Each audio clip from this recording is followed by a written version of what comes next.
So I've heard of this stem cell thing, Right. and I'm thinking I'm a little bit under the weather. Can Yeah. I get like not under the weather this?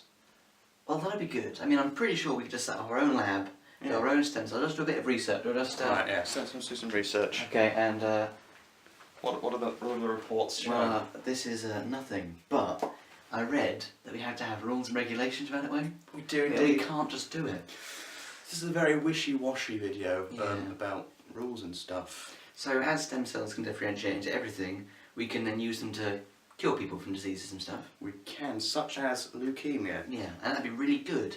But where do we get the stem cells from? Well, there's two places we could get them from. Mm-hmm. We mentioned in the previous video that was on stem cells. Yeah. In adults, normal people, we have stem cells in our bone marrow. We do, so we could get them from there, but that's quite tricky and there's not very much of them.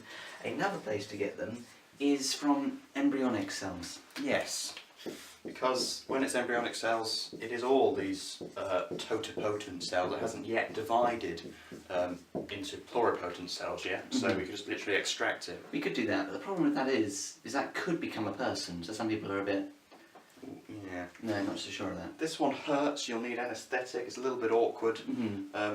So overall that's not really ideal. No, not people This one is really easy relatively. Yeah. But as Triv said, because it could develop into a person, Mm-hmm. people think that's murder. Yeah, Just some taking people that. think that. There's two ways of doing this. There's the IVF way, so then a fertilised embryo, Yeah.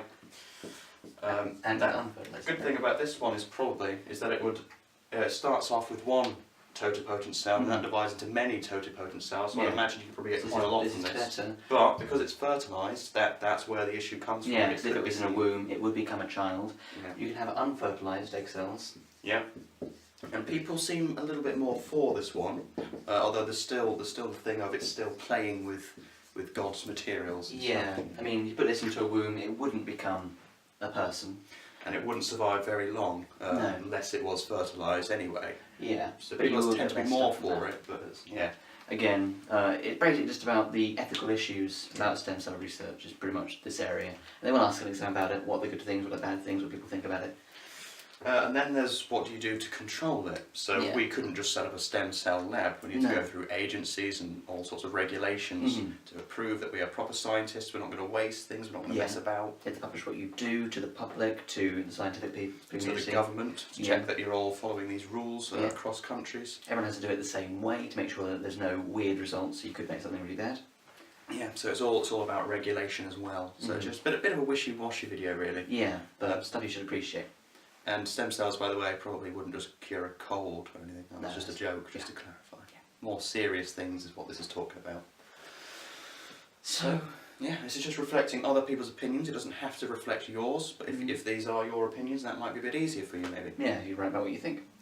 So that's it for this video, really wishy-washy. Yeah. I think stem cells are magical. I would invest in them. I would.